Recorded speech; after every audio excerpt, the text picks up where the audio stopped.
The conclusion to the first half of our semester and our first textbook, Media Beyond the Western World.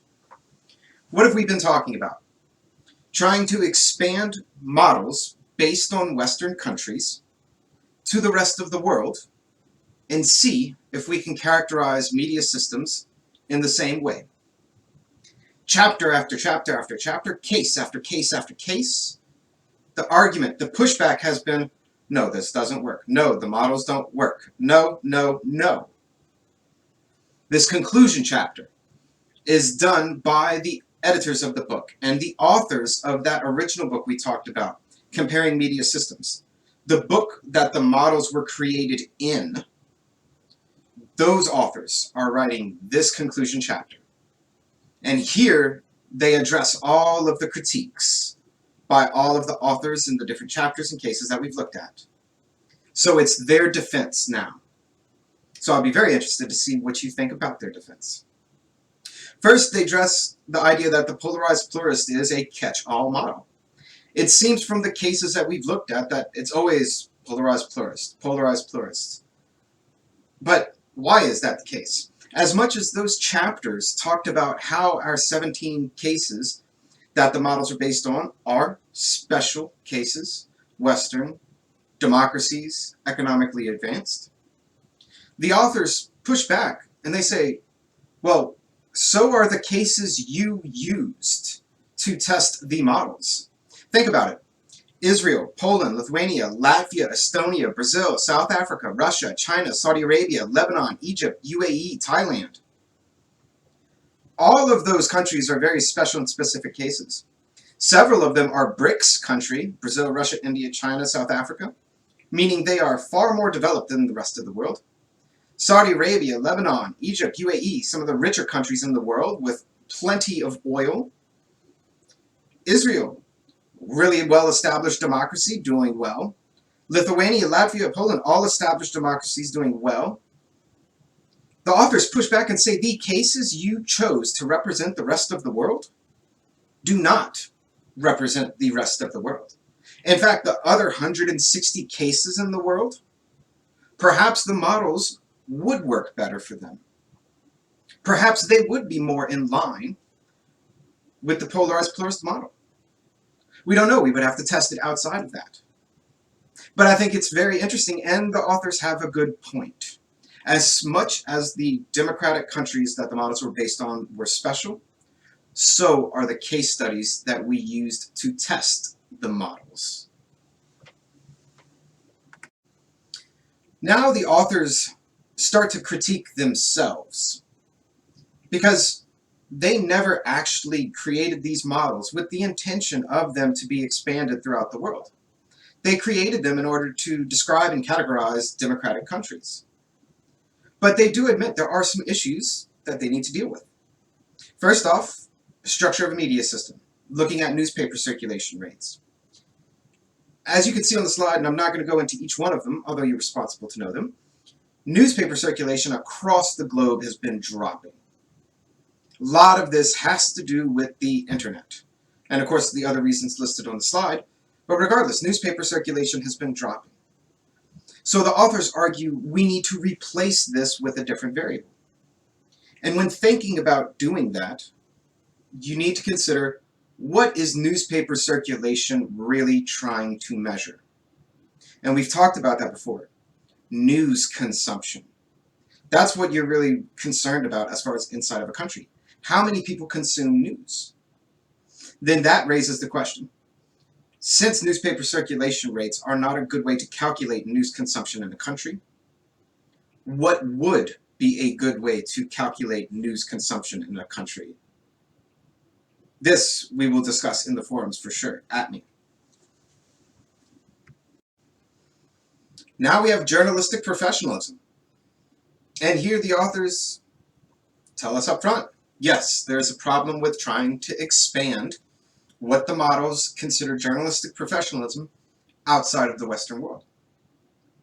So they give us an alternative. They say, instead of just using democratic standards, why not use 3? Why not use journalistic professionalism instead of low, medium, or high? use Western professionalism, developmental journalism or professionalism, or communist or one-party professionalism. So Western, we already know. Developmental would be a media that serves for the purpose of helping develop a country's government. So an example of that, you could use Israel. How media originally were for the development and defense of the country. Okay? What about communist one-party media and professionalism? You could use an example as China. Their journalists are highly professional. They're highly educated. They go through licensing and certificate programs. That would be a good example. In this way, instead of saying low, medium, or high, it would be a nominal category, meaning by name. Now, inside of each one of those categories, Western, developmental, or communist one party, you could break down each of those into low, medium, or high. That way, instead of journalistic professionalism being a variable with 3 values, it would be a variable with 9 values. So you get a lot more information and data from doing this as far as how to measure journalistic professionalism around the world. Now let's think about political parallelism, that variable that never works out. Well, let's be honest, it looks like all of these variables never work out. So, what's the idea behind this? All of the cases we've looked at, it seems, have highly politicized media. Meaning, all of their media seem biased. If this is an observation you've noticed, rightfully so. Let me tell you something point blank, matter of fact. There is no such thing as an unbiased media. It does not exist. It cannot exist. Now, we're going to talk about that more and more moving forward, especially we're about to jump into digital media. But every choice you make is a bias. All right, so media are biased. But political parallelism is looking how much influence politics has on media. It doesn't take into account that media can influence politics, even though they're biased. Look at South Africa, for instance. It is a highly politicized media. They are quite biased in their over-coverage of the ANC. But they also helped in ousting a corrupt president in Jacob Zuma. So, political parallelism seems like it wants to talk about media being biased, but instead, maybe the variable should be how biased are the media? And what other qualities do media have besides being biased? This is a really important topic that we're going to be jumping into very, very soon. And I know all of you are very much hearing a lot about bias in the news right now with what's going on here in the States. Don't worry, we will talk about it. Role of the state. Probably one of the most important variables in any media and politics system. Now, the role of the state variable is measure of intervention. Low, medium, or high. How much does the state intervene in politics? Or rather, in media? And how insulated from politics are media? How independent are they? But remember, that was geared towards 1718 advanced democratic countries. It's not the norm in the world. It's under the assumption that media and politics should be separate. However, remember from history of news and distribution and media from the very beginning of the course, for the vast majority of human history and for the vast majority of countries today, media and politics are connected. They are not separate.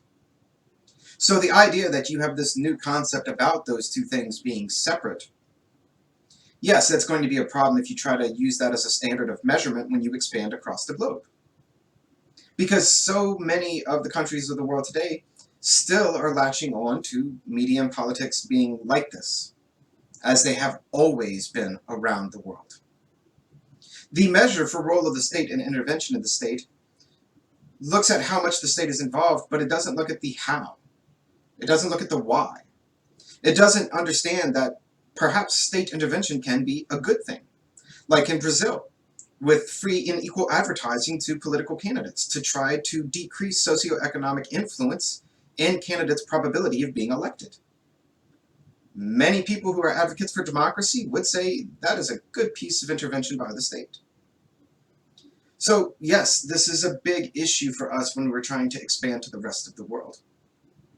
But it is still really important because it acknowledges a very significant fact, that the relationship between media and politics are changing for the first time in human history. That media and politics are starting to be separate. Now, how long will it take for the entire world to separate them? Good question. Who knows? It may never happen, in fact.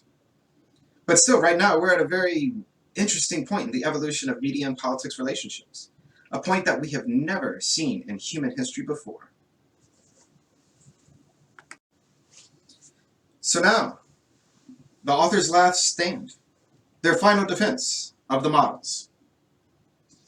In short, the authors argue the models are still useful.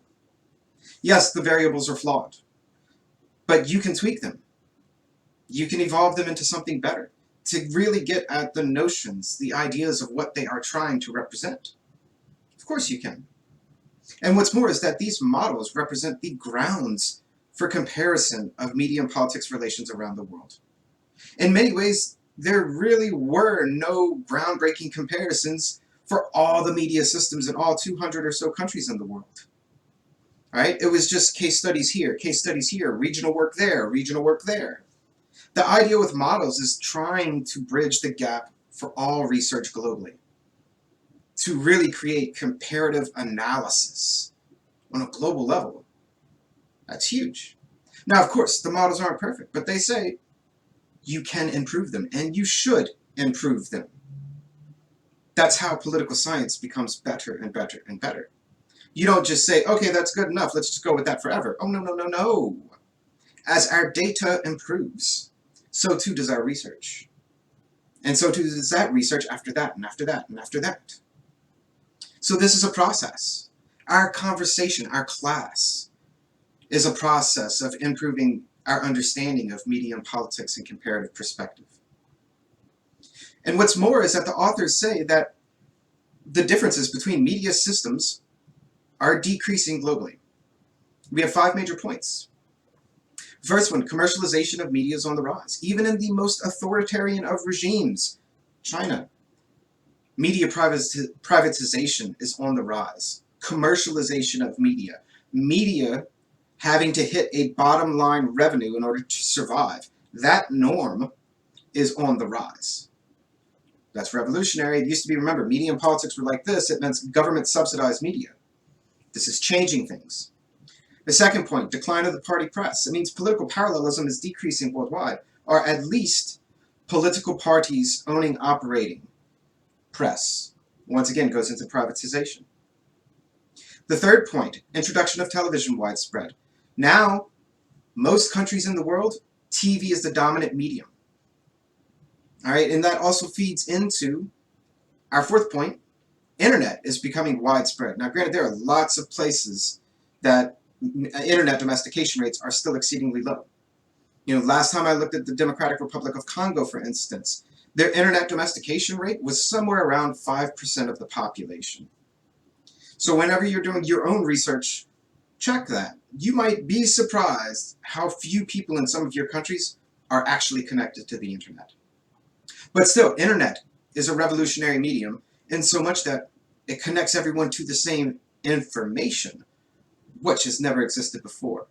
But we'll get into that more in the second half of the semester. And the fifth point, newspapers in a paper format are disappearing. Now you could argue, yes, but they're online, but that's part of digital media, really. You can interact with newspapers online differently than in paper format. In paper format, a daily newspaper has a maximum number of stories in it. In an internet version, you have an infinite amount. You have stories from 5 minutes ago. You have stories from the morning. You have stories from last night. You have stories from 2 weeks ago. That newspaper online is not the same thing as your newspaper that you get daily. It also means a newspaper format in a paper format. You, by design of that medium, you cannot put every story in the world into that. So newspapers are disappearing. And people are going to have to learn how to consume online. It's a transition, and it is part of the digital divide, something that will be a major topic for the second part of the semester. But let me know what you think in the forums. Do you think the authors have a point, that these models still create the groundwork for media and politics comparison around the world?